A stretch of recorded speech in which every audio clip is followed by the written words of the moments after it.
ريمونتادا هلالية في دوري روشن السعودي. تأخر شوط أول 3-1 لفوز 4-3 في مباراة كبيرة جدا جدا بتثبت أن الدوري السعودي هو الدوري الأقوى، هو الدوري الأمتع، هو الدوري الأميز. مباراة رائعة جدا جدا بين الاتحاد والهلال. الاتحاد شوط أول 3-1 كان ممكن تخلص المباراة بسهولة، ولكن لا تأمن مكر الهلال. الهلال شوط تاني مغاير. زي ما بقول لكم شوط أول الهلال ما كانش موجود. سيطرة، قوة، لعب، أداء، فرض أسلوب لعب، كل حاجة لصالح نادي الاتحاد. بداية بهدف ولا أروع عن طريق رومارينيو. هدف حلو ويتقدم بشكل رائع نادي الاتحاد وسط سيطرة رائعة جدا للاتحاد. لعبة هايلة جدا من فابيانيو، بيضغط ويقطع الكورة يسلمها لحمد الله اللي بيحط كورة بينية رومارينيو اللي بيجيب الهدف الأول عشان يتقدم نادي الاتحاد في بداية المباراة بشكل هايل جدا. لكن الهلال موجود في الملعب زي ما قلت ما تأمنش مكره، وكوره من سعود عبد الحميد بعدها مباشره بيعمل كوره بالعرض تروح لمتروفيتش، بيلعب كوره هايله جدا جدا جدا في المقص بشكل هايل جدا. الجون ده ممكن ينافس على جائزه بوشكاش هذا الموسم. كوره هايله جدا. بيتعادل نادي الهلال. بعد التعادل بيهبط الهلال بشكل كبير ويبدا الاتحاد يركب الماتش عن طريق ثلاثي في وسط الملعب اكثر من رائع. كانتي، فابيانيو، وكورنادو. كورنادو هو رجل المباراه من وجهه نظري في الاتحاد لحد قبل خروجه. كورنادو عمل مباراه كبيره جدا والاتحاد بيبدا يضغط ويبدا يركب المباراه بشكل هايل جدا. وهدف تاني عن طريق الاسطوره والنجم كريم بنزيما. لعبه بالعرض تروح لبنزيما يلعبها بالكعب حلو قوي من تحت رجل ياسين بونو عشان يتقدم الاتحاد 2-1. وسط سيطره وتالق من وسط ملعب نادي الاتحاد، والاتحاد بقى منظم بشكل كبير في الملعب.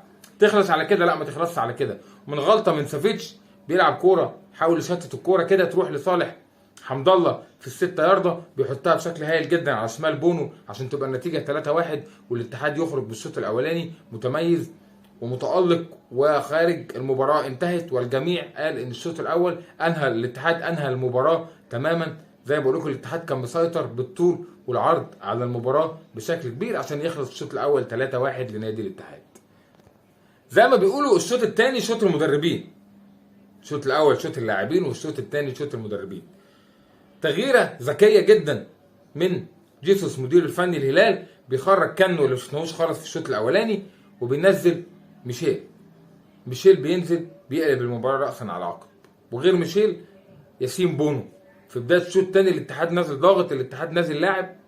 بيتألق ياسين بونو بيشيل فرصة مهمة جدا من كريم بنزيما وفرصة مهمة جدا جدا من حمد الله. فرصتين كان ممكن النتيجة تبقى 5 والمباراة انتهت تماما. فرصتين بونو ردوا ب3 أهداف للاتحاد للهلال في 11 دقيقة. متروفيتش هدف بدماغه يصدها جروهي وتترد له يحطها برجله. متروفيتش أيضا من ضربة جزاء تحصل عليها ميشيل. ثم هدف للنجم سالم الدوسري ينهي الامور تماما تماما لصالح نادي الهلال. مباراه قويه زي ما بقول لكم. جيسوس اقحم ميشيل نزل غير المباراه تماما. ميشيل نزل ما بين الشوطين مكان كانو، وميشيل خرج في الدقيقه 87. قبل كل دوت والنتيجه 3-1 اتصاب كورنادو. اول ما اتصاب كورنادو الاتحاد وقع تماما، ما بقاش فيه اي حلول هجوميه، ما حدش بياخد الكره ويطلع بيها. بالاضافه الى مستوى فابينيو قل جدا جدا جدا ومستوى كانتي هبط بشكل كبير. كان المفروض يبقى فيه تدخل افضل من كده بعد اصابه كورنادو. كان المفروض نونو سانتو ينزل لعيبه في وسط الملعب ويقفل الملعب بشكل كبير، ولكن تعامل سيء جدا جدا من نونو سانتو ادى المباراه على طبق من ذهب للجيسوس والنادي الهلال.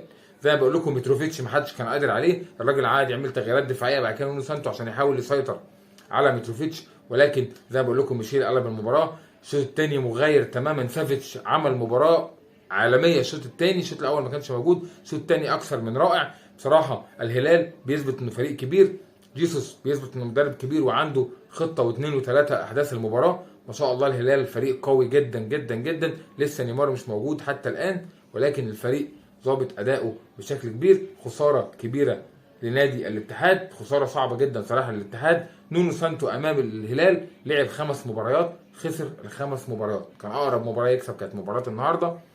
عقده كبيره جدا عاملها الهلال لنونو سانتو صراحه. خساره كبيره جدا لنادي الاتحاد. مبروك لكل جماهير الهلال وهارد لك لجمهور الاتحاد.